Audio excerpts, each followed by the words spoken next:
السلام عليكم ورحمة الله وبركاته. غوالي يعطيكم العافية ويسعد اوقاتكم لما كنتوا عم تتابعونا. بدنا ننزل لكم اليوم فيديو جديد كمان عن فتح النشابة وعجينة البقلاوة. هذا الفيديو راح يكون تأكيد للفيديو اللي قبله اللي كثير صار فيه تفاعل وكثير عجبكم وكثير ناس الحمد لله استفادت منه، وهذا شيء الحمد لله كثير بيسرني يعني. فهلا هذا ما راح يكون في حكي كثير، هو تطبيق عملي بس تأكيد للفيديو القديم مشان ترسخ المعلومة أكثر وأكثر. هلا هذا العجين نحن موسعينه بهذا الشكل، مشوكينه تمام. هلا بدنا نبلش مرحلة الفتح فورا. بدنا نوسع على الشوبك تنتين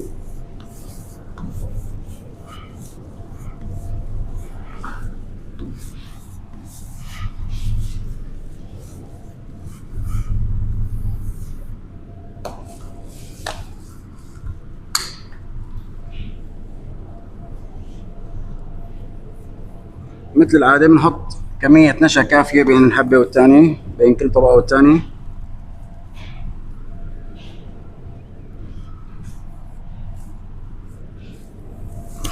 طبعا مثل ما حكينا نشا حصرا، يعني ما بينفع أي مادة ثانية غير النشا، لأنه النشا هي المادة الوحيدة اللي بتعمل طبقة عزل بين كل ورقة والثانية.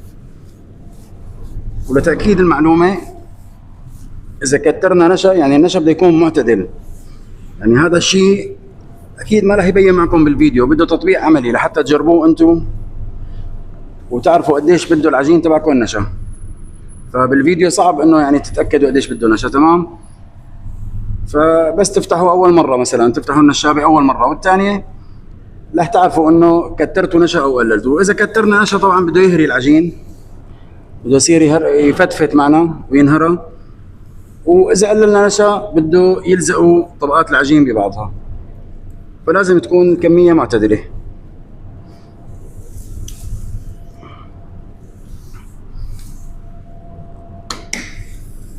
هلا النشابة اللي أنا بدي أفتحها هي 12 ورقة، 12 طبقة.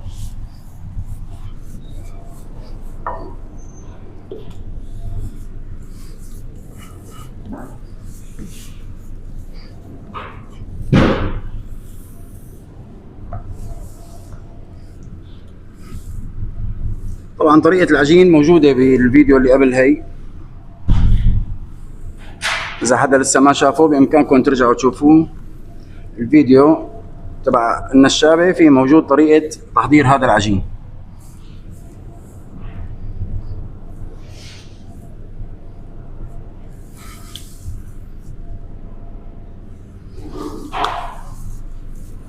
هلا رح نوسعهم كلياتهم بنفس الطريقة ورح ننتقل مع بعض للمرحلة اللي بعدها.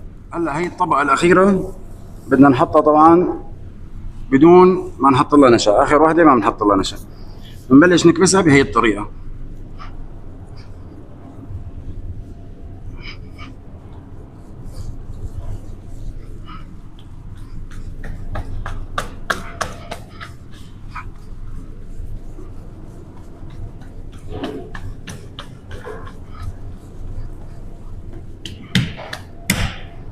نمسكها من هون نقلبها على الجهة الثانية، لأنه هلا صارت هون أكبر من تحت.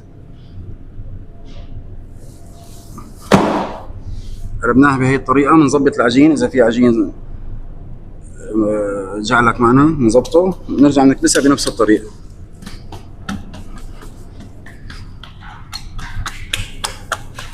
هلا هيك صارت جاهزة معنا. بدنا نكنس النشا الزايد كله اللي على الطاولة.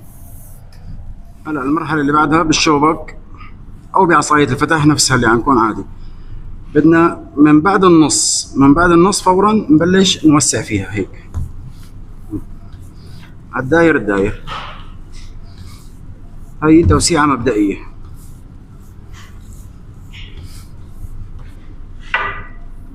بدنا نقلبها على الجهة الثانية ونعمل نفس الطريقة تبع التوسيع بالشوبك.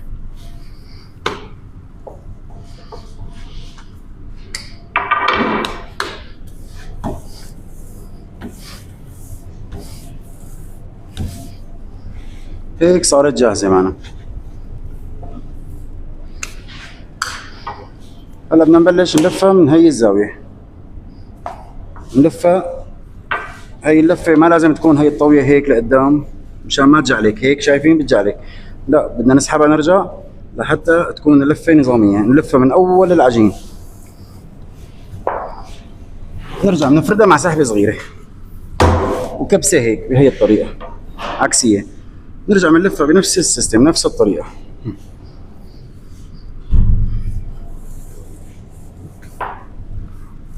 نرجع فردة مع سحبة وكبسة عكسية كمان مرة.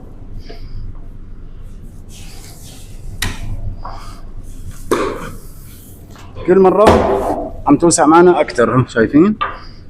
كمان مرة.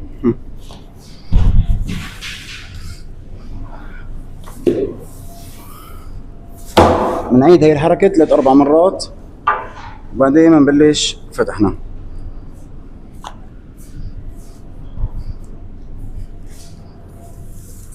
بنلفها بنص العصاية، نسحبها بهي الطريقة مرة مرتين 3، نعمل لها الكبسة هي 1 2 3 كمان. شايفين من أول العجين لآخره نفس الكبسة.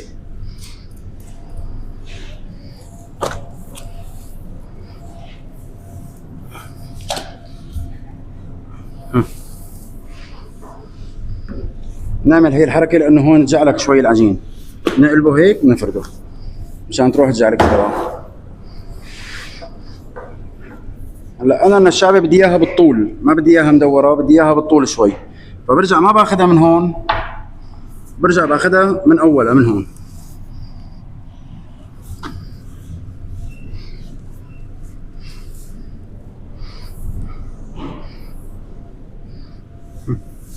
سحبة 2 3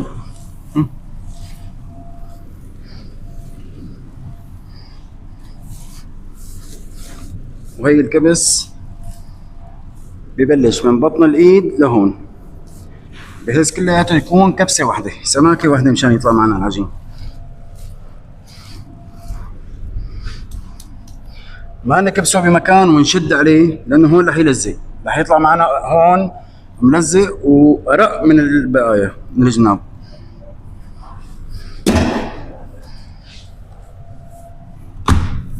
رجعنا فردناها. هلا الوش هون لأنه طولنا عليه شوي صار هون محل ما كبست فرجيتكم الكبسة بلش يلزق.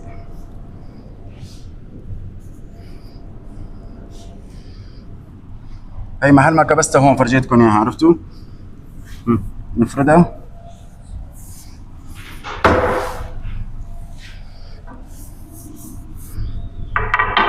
لازم نحط لها شوية نشا هيك على الوش.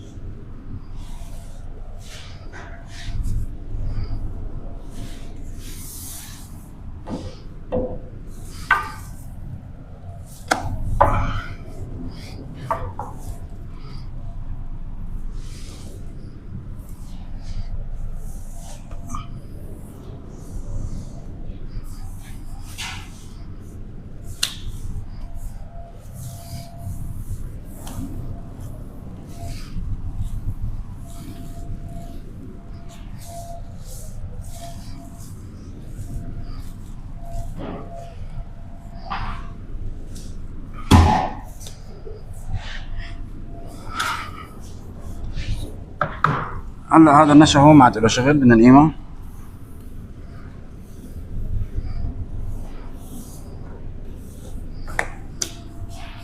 وهيك نشابتنا عطتنا السماكة اللي نحن بدنا اياها.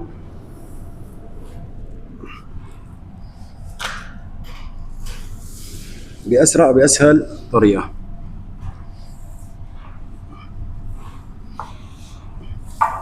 شايفين قديش طلع حجمه؟ كلياتها سماكة واحدة وما فيها جعلكة ومانا مهرية ومانا ملزقة، يعني امورها كلها تمام ان شاء الله. طبعا هذا العجين طري شوي، ما تحمل معي كبس كتير، ما اخذ معي كبس كتير وسحب كتير لانه طري. كل ما كان العجين طري بدكم تخفوا شوية سحب وشوية كبس. بنصح طبعا انه العجين يكون شوي قاسي، اذا كان العجين شوي قاسي ناشف تتحكموا فيه اكثر وبيطلع معكم بضاعة احسن، اذا كان طري بصراحة مو كتير منيح. فهي فرجيتكم هلا، هذا كان عجيني شوي طري فما تحمل معي كبس كتير، لكن طلعت نشابة كويسة ومثل ما بدنا وزيادة. بتمنى يكون الفيديو فاتكم وعجبكم، لا تقصروا معنا باللايك والمشاركه مع احبابكم واصحابكم. كان معكم شيف جواد، السلام عليكم ورحمه الله.